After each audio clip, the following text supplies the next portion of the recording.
¿Qué tal? ¿Cómo les va? Buenas noches. Último turno, último rato en la semana laboral que tenemos aquí en la iglesia. Cuando hablamos del último turno siempre les digo, a ver, acabo de terminar de charlas con varias personas durante el día y durante la semana, pero mientras tanto estoy escuchando por allá también en el pasillo células que están trabajando, el grupo de adoración que está, me parece que está ensayando porque se escucha música por allí. Digo, todos estamos cerrando un espacio en donde hemos tratado de poner como iglesia lo mejor de nuestro trabajo para servir a la gente y servir al Señor. Aún así, mañana comienzan las actividades de fin de semana con los jóvenes, los adolescentes, los preadolescentes, los niños, el domingo, nuestro culto. Y así rutinariamente van pasando las semanas que, aunque tienen de rutina el formato, ni una se parece a la otra, porque son casos nuevos, momentos distintos. Tuvimos, por ejemplo, este miércoles una muy lindo conversatorio que tuvieron los chicos, los jóvenes trabajando. Fue algo realmente muy bueno con chicos muy bien preparados. Y la verdad que eso nos enorgullece como iglesia porque eh, las próximas generaciones vienen con una formación realmente buena. Reflexionando un poco en la palabra del Señor, encontramos allí en San Mateo 22 algunas reflexiones que Jesús hace. Y a mí yo te animo a que vos leas los evangelios desde este punto de vista. Hay mucho de crónica, de cosas que le pasaron a Jesús y a sus discípulos, y está bien saberlo desde el punto de vista histórico, pero también hay, creo que lo más jugoso de los evangelios es lo que Jesús quiso interpretar y decir para que sus discípulos, y ahí está la diferencia entre el escriba y el fariseo, con Jesús que discipulaba. Digo, estas cosas que Jesús decía han pasado 2000 años y te seguís sorprendiendo. Decís, ¿qué vigencia tienen? Ahora, mira, yo te voy a leer 2 o 3 cositas acá en San Mateo y un par en San Marcos para que reflexionemos con respecto a este tiempo que estamos viviendo. En el capítulo 22 de San Mateo, Jesús habla acerca de la cuestión del tributo. Toda la vida se pagó impuestos. Toda la vida una organización, una nación organizada ha tenido un formato de tipo impositivo en donde nunca fue del gusto de la gente pagar impuestos. Y usted estará pensando y dirá, pastor, ¿no va a hablar de los impuestos? No, le estoy hablando de cómo funcionar, cómo tenemos que funcionar nosotros, los hijos de Dios, en este mundo que nos tocó vivir. Habrá gente que está a favor de este gobierno, otra que estará en contra, algunos querrán que termine mañana el mandato, otros que siga. No es importante eso. Lo importante es cómo funciona un cristiano en un mundo corrompido, en un mundo que no siempre es agradable, en un mundo que no siempre entendemos. Miren lo que ocurre. Dinos pues, versículo 17, ¿qué te parece? ¿Es lícito dar tributo a César o no? Los discípulos preguntan acerca de si hay una legalidad en hacer ciertas cosas. Miren, no siempre, y lo estamos viendo ahora, no siempre las leyes de una nación son justas. Por eso el pastor Pablo Deiro dice una cosa interesante, no siempre lo legal es justo. Ahora, lo que es ley, más allá de que no sea justo. Y acá los muchachos le preguntan, ¿es lícito, es legal que nosotros tengamos que dar el tributo, tengamos que pagar impuestos? Miren qué interesante lo que Jesús hace con una demostración de lo que estaba ocurriendo. Muéstrenme ahora la moneda del tributo. Y ellos le presentaron un denario. Entonces les dijo, ¿de quién es esa imagen, la que está en la moneda, y la inscripción? Ellos contestaron enseguida, le dijeron, de César. Y Jesús les dijo, dad pues a César lo que es de César y a Dios lo que es de Dios.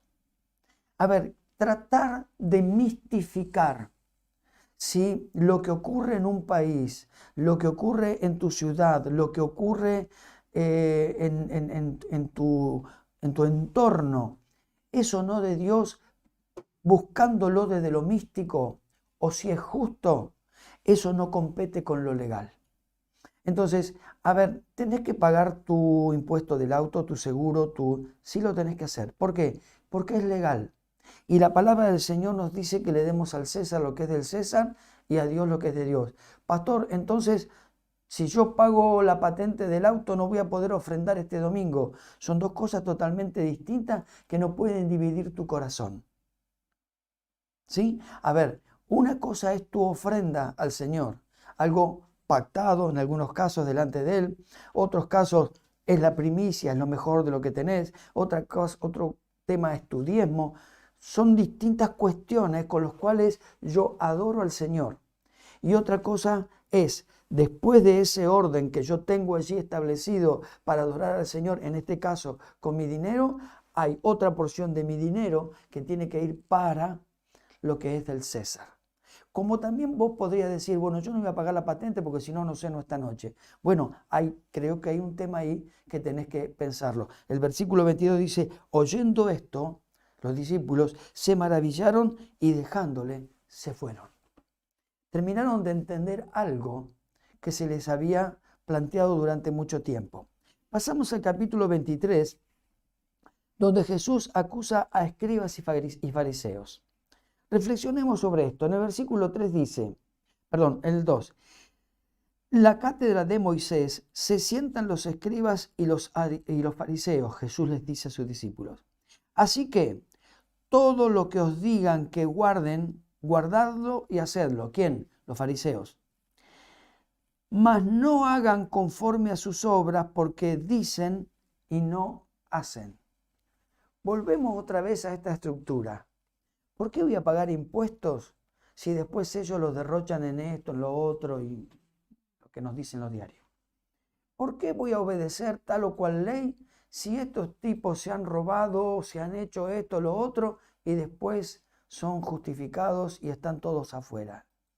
Entonces, comenzamos a pensar nosotros de cómo organizar y funcionar en nuestra vida de acuerdo a nuestros sentimientos. Y la Biblia no habla de sentimientos, porque en el peor de los casos, si queremos comparar algo que tenga que ver con los sentimientos, la Biblia dice que de la abundancia del corazón habla la boca. O sea, todo lo que yo tengo guardado en mi corazón, lo espeto en una expresión que tiene que ver con mi corazón. Pero también la Biblia dice que no hay nada más traicionero que el corazón. ¿Sí? Es más traicionero que todas las cosas. Entonces, digo, cuando el Señor les dice, miren, lo que los fariseos les van a enseñar a ustedes es lo que está escrito en la ley de Moisés. Apréndanlo para hacerlo. Ahora, no hagan lo que ellos no hacen. Pueden ser que ellos lo digan, pero no lo hagan.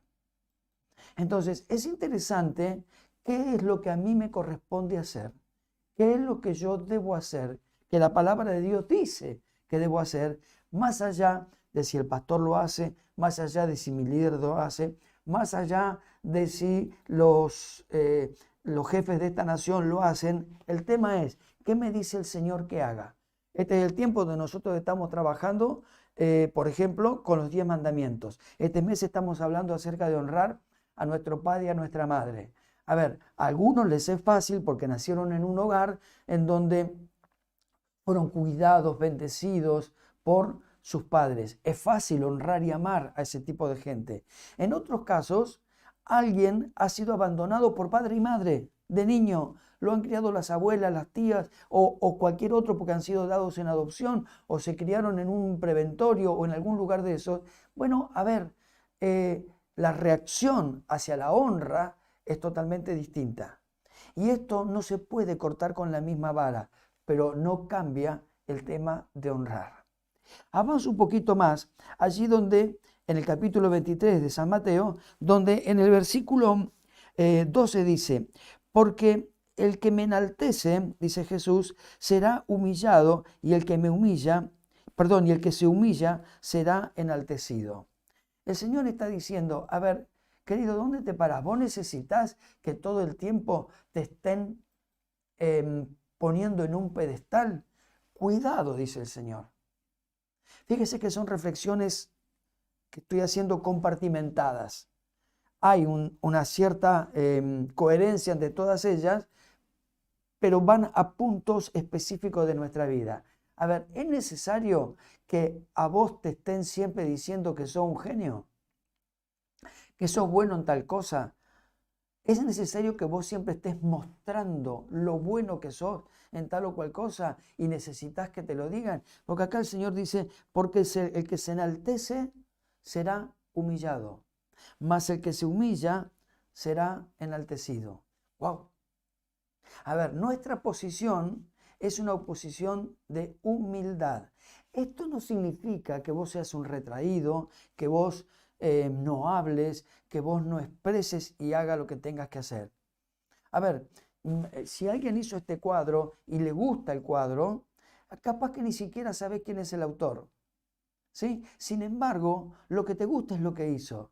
Y a lo mejor nunca el autor le puso su firma ahí abajo. Ahora de pronto te dicen, ¿sabés quién hizo ese cuadro? Fulano de tal. Y vos vas a alguien que ni siquiera enalteció su obra poniéndole la firma, pero vos le decís, amigo, me encantó el cuadro ese. Qué lindo es, qué expresión tiene, qué colores tiene. La palabra del Señor dice que aquel que se humilla será enaltecido. Dice también el versículo 13 con respecto a esto. Mas hay de vosotros, escribas y fariseos, hipócritas, porque cerráis el reino de los cielos delante de los hombres, pues ni entran ustedes, ni dejan entrar a los que están entrando. Fíjense qué interesante esto. A veces cuando nos ponemos en legalistas, en jueces de las situaciones, y le decimos a la gente, porque la Biblia dice esto,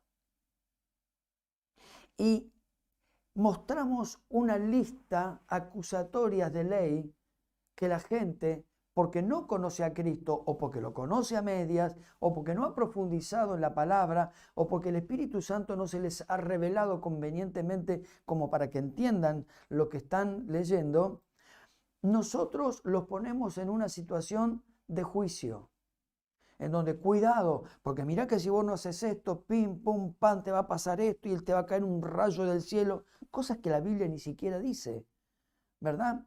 Pero desde un pedestal de enaltecimiento, dice San Pablo, esto es lo que hacen los fariseos con la ley de Moisés. Ellos la ponen en juicio sobre la gente, cosas que a veces ni siquiera ellos cumplen. Pero es interesante lo que dicen. Habla del perro del hortelano, ¿sí? El perro no come verduras, pero cuida las verduras del dueño. No come ni deja comer. Dice, porque cierran el reino de los cielos delante de los hombres, pues ni entran vosotros, ni dejan entrar a los que están entrando. A ver, la gente quiere de Cristo, quiere acercarse al Señor, quiere que el Señor cambie su vida, pero se aparece uno en el medio y le dice, no, muéstreme el certificado de santidad. Usted hace esto, usted hace esto otro, usted hace esto otro. Ah, no, entonces usted no es digno de entrar en esta iglesia. ¡Wow! ¿Cuántas de estas cosas están pasando en nuestros días? Donde hay iglesias, donde hay siervos, donde hay creyentes que consideran que tienen la verdad revelada, cosa que puede ser cierto a través del Espíritu Santo, pero que son ellos los filtros para que la gente pueda conocer más de Dios o ser transformados por el Señor. Los perros del hortelano, aquellos que no comen ni dejan comer. Y agrega el Señor en el versículo 15, hay de ustedes, otra vez, escribas y fariseos, hipócritas, porque reconocéis mar y tierra para hacer recorréis, perdón, mar y tierra para hacer un prosélito, y una vez hecho, te hacéis más veces hijos del infierno, que lo hacéis más hijos del infierno que vosotros. Está diciendo, a ver, hacen todo el esfuerzo que tienen que hacer para ganar una persona para Cristo. Pero una vez que la tienen, La disipulan tan mal que en vez de hacerla un hijo de Dios, la hacen un obediente a las leyes de ustedes. Qué interesante reflexionar sobre estas cosas, porque después ocurren situaciones en donde en San Marcos capítulo 14 encontramos el momento en que Pedro niega a Jesús.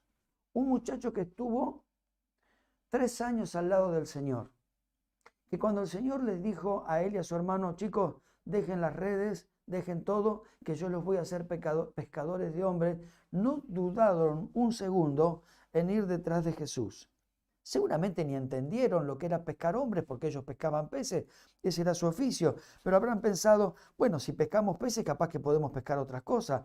Vamos detrás de este hombre a ver qué onda, porque la verdad, ya estoy cansado del frío del mar, del agua, del olor a pescado, de remendar redes. Capaz que hay otra cosa. A ver, capaz que tengo otro futuro, capaz que voy para otro lado. Y Pedro siguió a Jesús. Si usted lee los evangelios va a encontrar que Pedro es un tipo difícil, un tipo que andaba con un cuchillito en la cintura, un tipo que siempre era reactivo, sanguíneo, siempre generando diferencias entre él y los demás, el bocón del grupo, si me permite la expresión. Pero Jesús lo fue llevando, no se lo sacó de encima. Jesús no estaba escuchando y viendo solamente a ese Pedro provocativo y sanguíneo, sino que estaba viendo la madera en el próximo hombre que iba a manejar la iglesia de Jerusalén, entre otras cosas. Estaba viendo un líder carismático, un líder que se iba a hacer cargo de decirle a sus hermanos judíos precisamente lo que era la salvación en Cristo y para qué Cristo había venido. Cosa que Pedro hizo. Sin embargo, hasta el último momento, Pedro hizo todo mal. Ahora, fíjense esto. Pedro en la última cena le dice, cuando Jesús dice, uno de ustedes me va a entregar. Pedro es uno de los primeros que dicen, Señor, ¿seré yo, Señor? Y Pedro agrega lo siguiente, aunque alguno de estos te dejen, yo voy a estar contigo. Jesús podría haber dicho, gracias Pedro, no esperaba menos de vos. Sin embargo, Jesús le dijo, mira Pedro, hoy te han pedido para ser zarandeado, pero yo voy a rogar para que tu fe no falte. ¿Por qué? Porque la zaranda por la que iba a pasar Pedro era una zaranda donde había que estar firme, había que estar firme. Y la palabra del Señor me dice que cuando Jesús es arrestado, Pedro hace su última bravuconada, saca el cuchillito de pescador y le corta la oreja a un muchacho llamado Malco que venía con los que iban a llevarse a Jesús. Pero Jesús le dice, Pedrito querido, mira, la última que te enseño, el que a hierro mata, a hierro muere. No hagas nunca más esto, nunca más esto. Ahora es interesante, Pedro no le tiró a la oreja, le tiró al cuello. Se ve que el muchacho se corrió un poco y tuvo la suerte de cortarle la oreja. Pero Jesús restauró lo que Pedro hirió. Se lo llevan a Jesús y queda Pedro por allí huyendo igual que todos los demás. Pero se acerca porque Pedro amaba a Jesús. Comienza a meterse entre la gente viendo lo que le iba pasando a Jesús. Pero la palabra del Señor allí en Marcos nos enseña que Pedro 3 veces lo negó.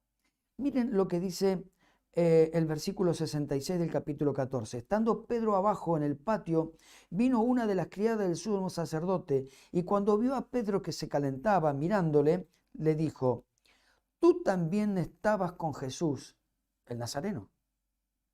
Mas él negó diciendo, no le conozco ni sé lo que decís. Y salió a la entrada y cantó el gallo. Es interesante. ¿Te conocen a vos por haber andado con Jesús? Otra de las mujeres les dijo, sigue el versículo diciendo, y la criada viéndole otra vez, comenzó a decir a los que estaban allí, este es de ellos. Pero él la negó otra vez Y poco después, los que estaban allí dijeron otra vez a Pedro, verdaderamente tú eres de ellos, porque eres Galileo y tu manera de hablar es semejante a la de ellos. Entonces él comenzó a maldecir y a jurar, no conozco a ese hombre de quien hablan. Y el gallo cantó la segunda vez. Entonces Pedro se acordó que la palabra de Jesús le había dicho, antes que el gallo cante 2 veces, me negarás 3. Y pensando en esto, lloraba. Y ahí está la verdadera vida del cristiano a veces.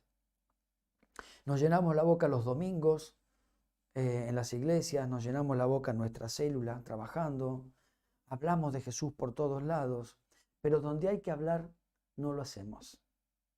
Y la gente por ahí hasta conoce nuestro Galileo, nuestro idioma. ¿Que usted es evangélico?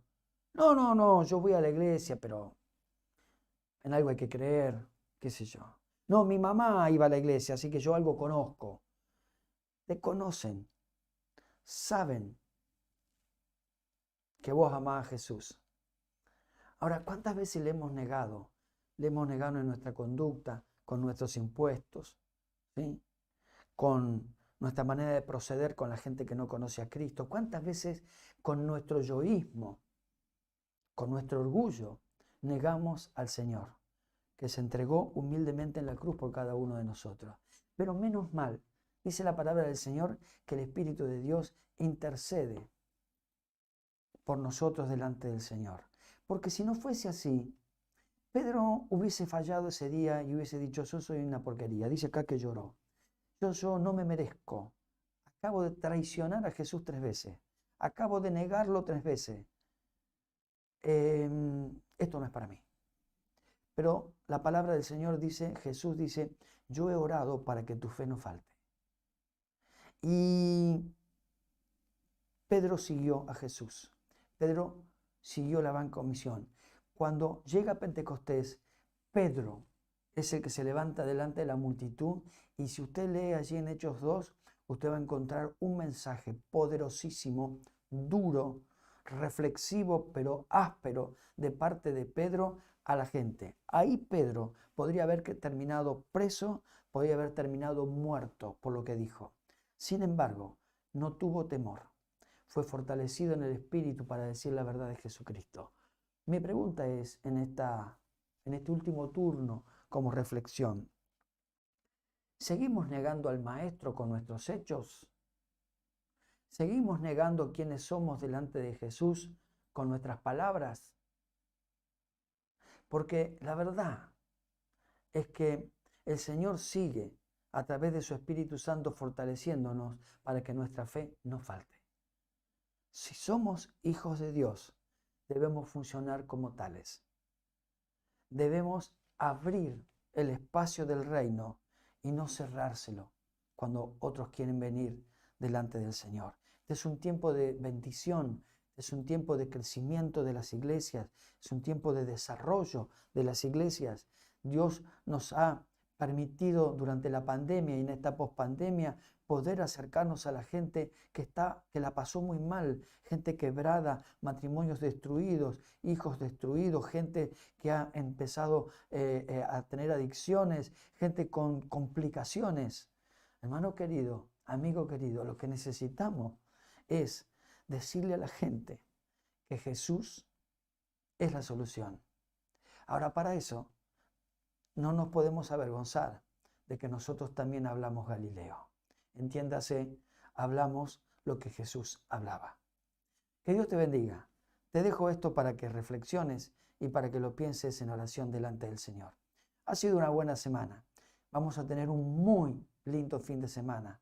Vamos a compartir con la congregación un hermoso culto. No te quedes en casa, aunque podés verlo por YouTube como hoy. No te quedes en casa, vení. Necesitamos abrazarte. Necesitamos que vos nos abraces a nosotros. Necesitamos verte, porque algunos hace un rato que no los vemos. Pero qué bueno que otra vez podemos estar juntos en lo presencial y poder compartir todas las cosas como cuerpo de Cristo. Que Dios te bendiga, que el Señor te llene de bendiciones este fin de semana.